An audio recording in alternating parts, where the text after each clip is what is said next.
Bismillahirrahmanirrahim. Assalamualaikum warahmatullahi wabarakatuh. Allahumma shalli ala Muhammad wa ali Muhammad. Selamat berjumpa dengan seri mata kuliah filologi, dan pada kesempatan kali ini kita memasuki pembahasan sesi yang pertama, dan yang akan saya bahas adalah pengertian filologi, ruang lingkupnya, dan juga nanti akan saya sampaikan silabus dari mata kuliah filologi ini. Secara etimologis, kata filologi ini berasal dari bahasa Latin yaitu philos dan logos.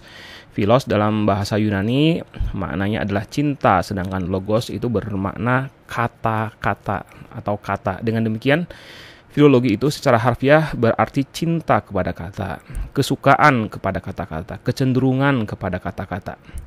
Karena itulah maka para filolog, yaitu orang-orang yang bergelut di bidang filologi, itu disebut sebagai orang-orang yang sangat menyukai segala hal yang terkait dengan kata-kata. Kata-kata sebagai alat komunikasi terbagi menjadi dua. Ada yang disebut dengan lisan, kata-kata yang dituangkan dalam bentuk lisan, dan juga ada kata yang dituangkan dalam bentuk tulisan. Kata-kata yang disukai oleh para filolog itu lebih ditujukan kepada kata-kata yang dituliskan. Nah, maka secara sederhana kata-kata yang dituliskan itu disebut sebagai naskah.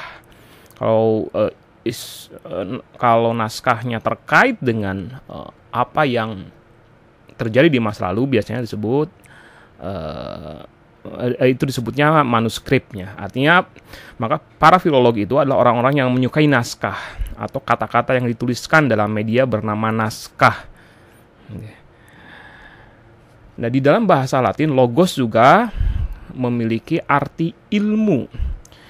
Maka dalam perkembangannya, pengertian filologi ini berubah dari pengertian cinta kepada kata-kata menjadi cinta kepada ilmu. Mengapa seperti begitu? Mengapa memangnya ada gitu hubungan antara kata-kata dengan ilmu? Ya, kata-kata dan ilmu adalah dua hal yang sangat terhubung dengan erat. Kecintaan manusia kepada kata-kata itu disebabkan adanya ilmu yang terkandung di dalam kata-kata yang dituliskan di naskah tersebut. Di sisi lain, sejak zaman dahulu pun manusia menyadari bahwa ilmu hanya bisa dikembangkan dengan cara dituliskan di atas naskah. Maka perkembangan ilmu selalu terkait dengan literasi atau baca tulis. Literasi adalah tonggak peradaban. Sejarah peradaban dunia menunjukkan bahwa sebuah peradaban mulai terbentuk dan bertahan dalam jangka waktu yang lama ditandai dengan apa? Berkembangnya budaya baca tulis pada masyarakat tersebut. Nah, pada peradaban lain situasi seperti ini tidak didesain secara khusus, artinya berlangsung secara alami, bahwa ketika sebuah masyarakat ingin berkembang atau ciri-ciri dari sebuah masyarakat yang peradabannya itu bisa terbangun dan bertahan dalam jangka waktu yang lama, maka pada saat itu didapati banyak terdapat kata-kata atau naskah-naskah yang dibuat. Budaya baca tulis itu berkembang di masyarakat tersebut. Nah, di tempat yang lain, di peradaban yang lain itu tidak didesain secara khusus. Tapi Islam bisa dikatakan menjadi satu-satunya ajaran yang sejak awal sudah mendesain peradabannya dengan perintah untuk menjadikan literasi sebagai fondasi. Itu ditandai dengan kata yang pertama kali diturunkan sebagai wahyu dari Allah kepada Rasulullah sebagai tanda pengangkatan Rasulullah sebagai nabi, itu adalah kata Iqra, ya, surah Al-Alaq ayat 1 sampai 5. A'udzubillahi minasyaitonirrajim. Iqra bismi rabbikal ladzi khalaq. Manusia adalah makhluk yang hidup bergantung kepada sejarah peradabannya. Tak ada kehidupan manusia yang dibangun dari nol. Jadi ini kita ingin mengetahui bagaimana penalarannya sehingga peradaban dengan literasi dengan kata-kata itu terkait dengan sangat erat. Peradaban dengan naskah itu terkait dengan erat, ya. Karena apa? Manusia adalah makhluk yang hidup bergantung kepada sejarah peradabannya. Jadi sejarah masa lalu kita yang hidup di sekarang ini, yang hidup di dunia sekarang ini, di zaman sekarang ini sangat bergantung kehidupan kita kepada apa yang sudah pernah dibangun di masa lalu.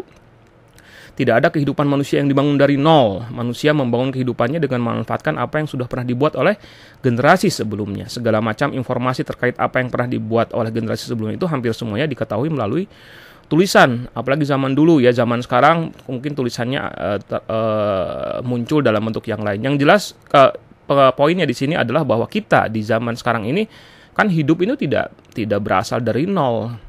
Kita, Anda yang lahir di tahun-tahun sekitar tahun menjelang pergantian abad misalnya, atau mungkin ada yang memang di tahun 2000 ke sini gitu kan, yang lahirnya itu Anda pasti gitu kan ya terlahir dengan melihat sudah ada perkembangan yang namanya handphone misalnya. Handphone sendiri itu diciptakan oleh generasi sebelumnya gitu. Bahwa kita ini bisa hidup seperti sekarang ini didasarkan kepada modalitas atau permodalannya itu adalah apa yang sudah dibuat oleh generasi sebelum kita. Nah, di sini juga pernah diisyaratkan oleh Imam Ja'far As-Shadiq, yaitu terkait dengan tulisan dan peradaban. Beliau mengatakan, wa kadzalikal kitabatul lati bihal tuqayyidu akhbarul madin lil baqin wa akhbarul baqina lil atin wa biha tukhallidul kutubi fil ulumi wal adab wa ghairiha wa biha yahfadul insanu dzikra ma yajri bainahu wa baina ghairihi minal muamalati wal hisab. Demikian juga di antara nikmat Allah adalah kemampuan tulis-menulis, kemampuan literasi. Dengan tulisan apa yang sudah terjadi di masa lalu bisa sampai kepada generasi zaman ini, dan apa yang terjadi di masa sekarang akan diketahui oleh generasi yang akan datang. Dengan kemampuan literasi pula berbagai tulisan dan beragam peradaban menjadi abadi, menjadi lestari. Dengan tulisan maka interaksi dan transaksi yang dilakukan antara manusia menjadi terjaga. Lanjutan dari kata-kata Imam Ja'far As-Shadiq adalah walaulahu, tanpa adanya tulisan, la naqta'a akhbaru ba'dil azminah an ba'd wa akhbarul ghaibina an altanihim wa darasatul ulum wa dha'atil adab wa 'azuma ma yadkhulu 'alan nasi minal khalali fi umurihim wa mu'amalatihim. Tanpa adanya tulisan tak akan ada hubungan di antara manusia-manusia yang hidup di zaman yang berbeda-beda. Mereka yang sedang pergi merantau tak akan tahu berita tentang kampung halamannya. Tanpa tulisan ilmu pengetahuan dan peradaban akan lenyap. Tanpa tulisan akan muncul masalah besar dalam urusan manusia dan interaksi antar sesama mereka. Kata-kata ini terdapat pada Musaddaqul Wasail jilid 13 halaman 238. Di madhab, seluruh madhab dalam Islam termasuk madhab Sufi punya masalah dengan penulisan hadis. Kalau mazhab Sunni gitu, dalam salah satu mazhab dalam Islam itu punya masalah dengan penulisan hadis yang baru dibukukan pada tahun 100 Hijriah atau 90 tahun setelah wafatnya Rasulullah. Akan tapi dalam Syiah masalah tersebut tidak ada karena perintah menulis sudah sampaikan sejak zaman Rasulullah Shallallahu Alaihi Wasallam. Hadis yang mengatakan qayyidul ilm bil kitabah, ikatlah ilmu dengan menuliskannya.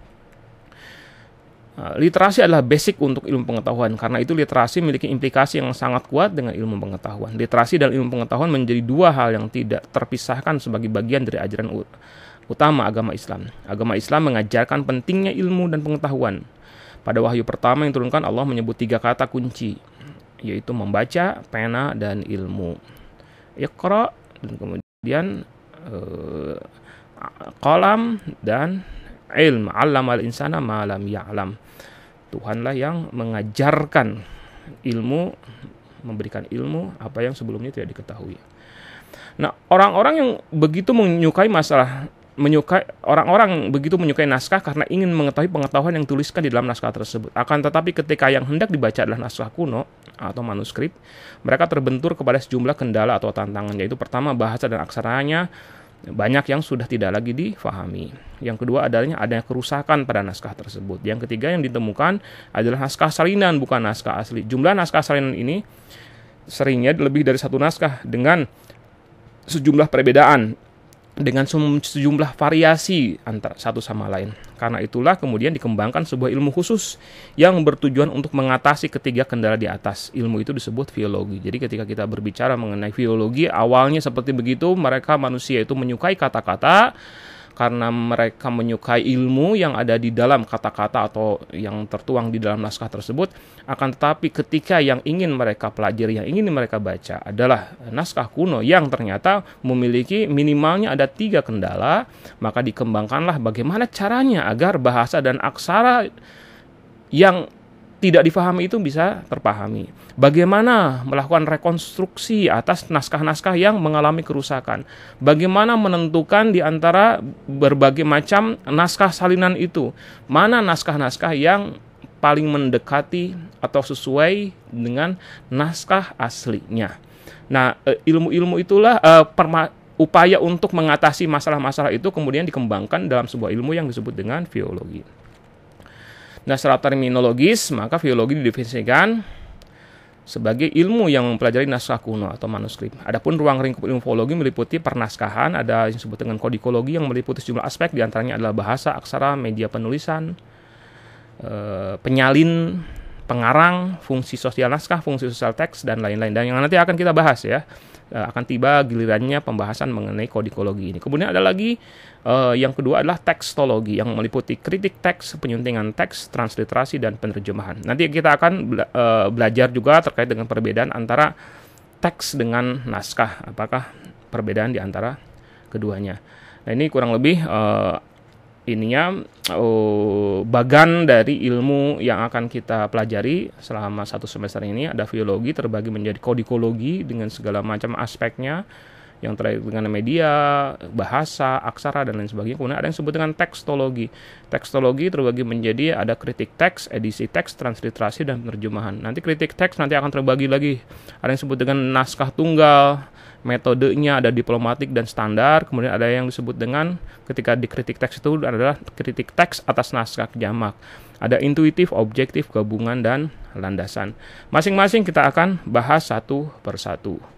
Nah, silabus mata kuliahnya adalah kita akan belajar sejarah filologi, nanti kita akan belajar sejarah filologi yang ada di Yunani, sejarah filologi di Romawi Barat, Romawi Timur, dan kemudian sejarah filologi di Islam, kawasan Islam atau di Timur Tengah. Kemudian kita akan membaca kajian naskah, kemudian kajian teks, dan di akhir juga kita akan membahas tentang filologi Al-Quran. Itu saja pengantar singkat terkait dengan mata kuliah filologi. Assalamualaikum warahmatullahi wabarakatuh.